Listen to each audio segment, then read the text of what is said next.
নমস্কার দর্শক বন্ধুরা, ইউটিউব চ্যানেল সুদীপ পিজিএফের আরও একটি নতুন ভিডিওয়ে আপনাদের সকলকে স্বাগত জানাই। এখানে যে ফুলটি দেখতে পাচ্ছেন এটা সকলেরই প্রায় জানা, এটা হলো বোগেনভিলা ফুল বা কাগজ ফুল। এখানে যে গাছটি দেখতে পাচ্ছেন এটা হলো একটি পুরানো বোগেনভিলার গাছ। গোড়াটা দেখাচ্ছি আপনাদেরকে, বুঝতে পারবেন। খুবই পুরানো এই গাছটি, অনেক দিন হলো গাছটিকে রিপোর্টিং করা হয়নি, আর রিপোর্টিং না করার জন্য ফুল হওয়াটা অনেক পরিমাণে কমে গেছে এবং গাছটার যে ওভারঅল চেহারা সেটাও খারাপ হয়ে গেছে। তো গাছটার চেহারা যাতে খুব ভালো হয় এবং ফুলও এই গাছ থেকে খুব ভালো মানে পাওয়া যায়, এবং এই গাছটাকে যদি রিপোর্টিং করে নেওয়া হয়, ভিতরে পুরো রুট বাউন্ড তো হয়ে গেছে, শিকড়ের একটা চাঙড় ভিতরে বেঁধে গেছে, সেটা আপনাদেরকে দেখাচ্ছি। তো এই জন্য এই গাছটাকে আমি রিপোর্টিং করে নেবো এখন। আর রিপোর্টিং করে নেওয়ার জন্য এখানে আমি সমস্ত রকম উপাদান নিয়ে নিয়েছি।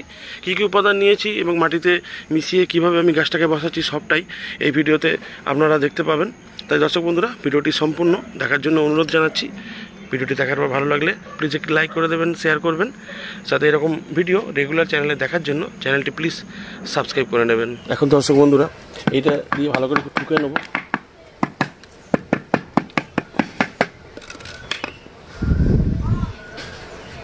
দেখুন পুরো শিকড় একদম পুরো সাইডটা, এই যে মাটির চারপাশটা পুরো বেঁধে জমাট, এইরকমভাবে শিকড়গুলোকে যতটা সম্ভব কেটে দিতে হবে। এইভাবে এই যে দেখুন, এই যে মেন শিকড় দুটো চারটে আছে,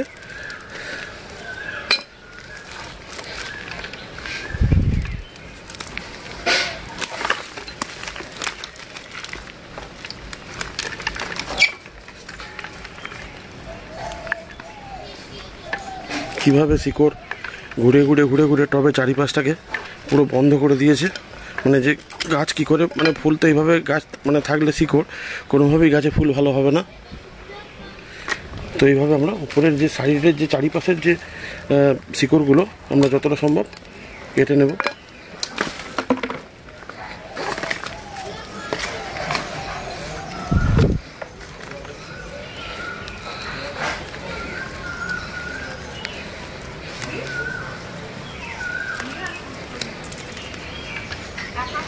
চেষ্টা করতে হবে মোটামুটি 25% মতো শিকড় কেটে দিলে ভালো হয়। আমি খুব বেশি কাটাকাটি করলাম না, মানে এখন যেহেতু একটু গরমের মানে সময় আছে, বর্ষা যেহেতু নেই, বর্ষার সময় রিপোর্টিং করলে খুব ভালো হয়। কারণ আমার এই গাছটা এখন রিপোর্টিং করে নেওয়ার খুব প্রয়োজন, কারণ গাছটা এখন রিপোর্টিং করলে তবেই আমি এর পরবর্তীকালে বর্ষার শুরুতেই গাছটার চেহারা আরও ভালো হয়ে যাবে। দেখুন কতটা পরিমাণে মাটিটাও ছাড়িয়ে নিয়েছি এবং শিকড়ের ম্যাক্সিমাম যতটুকু সম্ভব মেন যে শিকড়গুলো পুরো জড়িয়ে ছিল সেগুলোকে কেটে পরিষ্কার করে দিয়েছি। এই সমস্ত ডালগুলোকে আমি প্রুনিং করে দেব।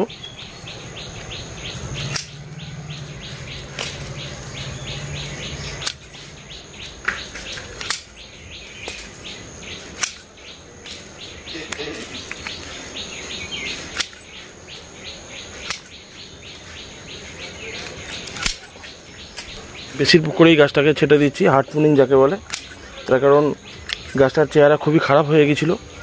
এই সমস্ত গুটি কলমগুলো বাঁধা হয়েছিল, কিন্তু অত্যাধিক গরমের জন্য না হওয়ার কারণে এই সমস্ত গুটি কলম সহ ডাল গাছে রেখে দিলে চলবে না। সেই কারণে আমি সমস্ত গাছটাকে বেশিরভাগ অংশ ডালগুলো আমি কেটে ছেটে পরিষ্কার করে দিলাম। এখন যে সমস্ত ডাল কাটা হয়েছে সেই সমস্ত ডালে এই ফাঙ্গাসাইডের একটা দ্রবণ এই কাটা অংশগুলো লাগিয়ে দেব।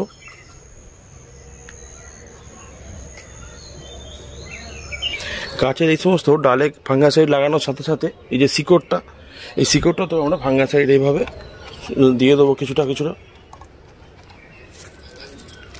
যাতে শিকড়গুলো যে কাটা হয়েছে যাতে শিকড়েও কোনো রকম ছত্রাকজনিত কোনো সংক্রমণ যাতে না হতে পারে।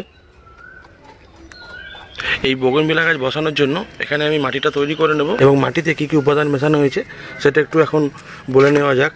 এখানে এই যে মাটিটা আছে এটা সাধারণ বাগানের মাটি, আর এই মাটিতে আমি কিছুটা পরিমাণে বালি মিশিয়ে নিয়েছি, যাতে এই মাটিটা যেহেতু এঁটেল মাটি তো সেই কারণে সামান্য পরিমাণে বালি এতে মেশানো প্রয়োজন। এখানে আমি নিয়ে নিয়েছি ভার্মি কম্পোস্ট, আর এখানে আছে জৈব মিশ্র সার। জৈব মিশ্র সার বলতে যে এই সারটা আমি গাছে সমস্ত গাছে দিয়ে থাকি সার হিসাবে, আর এই সারের মধ্যে মানে কীভাবে এটা তৈরি করা হয় সেটা তো চ্যানেলে আগেই ভিডিও পোস্ট করা আছে। আর তবুও আমি একটু ছোটো করে বলে নিই, বেশি করে বিশদে বলতে গেলে ভিডিও এমনি বড় হয়ে যাবে। তো এই যে সারটা জৈব সার, এটার মধ্যে আমি হাড়ের গুঁড়ো, নিম খোল, সর্ষের খোল, শিংকুচো, সিঙ্গেল সুপার ফসফেট, অনুখাদ্য একসাথে মিশিয়ে নিয়ে জলের ছড়া দিয়ে 15 থেকে 20 দিন রেখে দিই। তারপর সমস্ত গাছে 1 মাসে বা 2 মাসে, মাসে হলে 1 মুঠো, মোটামুটি 10 ইঞ্চি 12 ইঞ্চি টব হলে, আর 2 মাস অন্তর হলে 2-2.5 মুঠো মতো সার এই প্রতিটা গাছে দিয়ে থাকি। আপনারা আমার প্রতিটা ভিডিও যারা দেখেন তারা অবশ্যই দেখেছেন যে এই সারটাই সমস্ত গাছে দেওয়ার জন্য উপযুক্ত। তো এই সারটা আমি নিয়েছি, আর তার সাথে নিয়েছি এখানে মাটিটাকে একটুখানি হালকা করার জন্য, মানে শিকড় যাতে চলাচল খুব ভালো করতে পারে এবং জল দিলে যাতে খুব সহজে চলে যায়, তার জন্য আমি নিয়েছি এখানে ধানের চিটে। এই ধানের চিটে যদি আপনারা না পান, তার বদলে আপনারা কোকোপিট নিতে পারেন, আর যদি ভার্মি কম্পোস্টের বদলে আপনারা গোবর সার নিতে পারেন, আর জৈব মিশ্র সার এটা তো আপনারা তৈরি করে নিতে পারবেন আশা করি। তো এইভাবে সমস্ত উপাদানটাকে আমি ভালো করে মাটির সাথে মিশিয়ে নেবো। এইভাবে মানে এটাকে উপর থেকে নিচ পর্যন্ত যাতে ভালো করে মিক্স হয়ে যায় সেদিকে একটু খেয়াল রাখতে হবে। এই বোগেনভিলার মাটি তৈরির বিষয়ে বা অন্য কৃষি বিষয়ক যে কোনো বিষয়ে কোনো রকম যদি কোনো বুঝতে অসুবিধা হয় তাহলে আমাকে প্লিজ কমেন্ট বক্সে কমেন্ট করুন। দর্শক বন্ধুরা, মাটিটা আমি তৈরি করে নিচ্ছি, এরকম দেখুন ঝুরঝুরে মাটি তৈরি করে নিতে হবে। তো এখন এখানে আমি একটা 12 ইঞ্চি টব নিয়েছি, আর এই নিচে দেখুন অনেকগুলো ড্রেনেজ হোল আছে।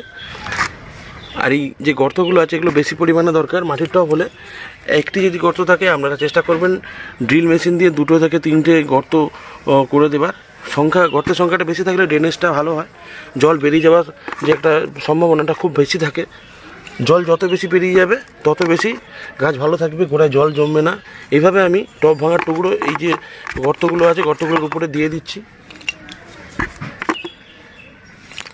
যাতে যে মাটি দেবো টবে সেগুলো নিচে না বেরিয়ে যায়, এবং টবের যে মাটি সেই মাটি এই গর্তগুলোকে যাতে কোনোভাবে বন্ধ করে না দেয়।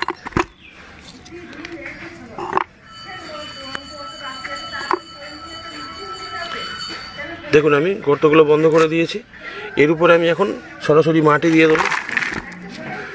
এইভাবে যদি আপনারা ড্রেনেজ সিস্টেমটাকে ঠিকঠাক তৈরি করেন সেক্ষেত্রে টবের উপরে কোনোভাবে জল জমবে না।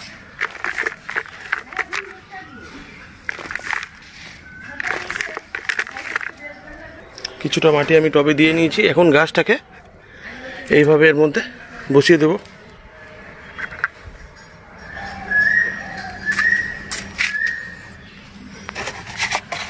এখন আমি মাটি দিয়ে দেবো উপর থেকে।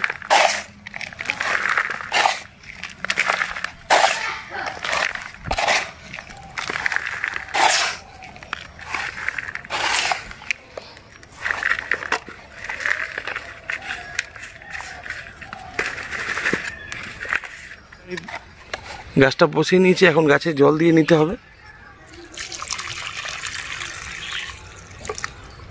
এখন গাছটিকে ছায়াযুক্ত জায়গায় রাখতে হবে, অর্থাৎ সরাসরি সূর্যের আলো যেখানে পৌঁছায় না কিন্তু আলো এবং হাওয়া যেখান থেকে মানে আসে।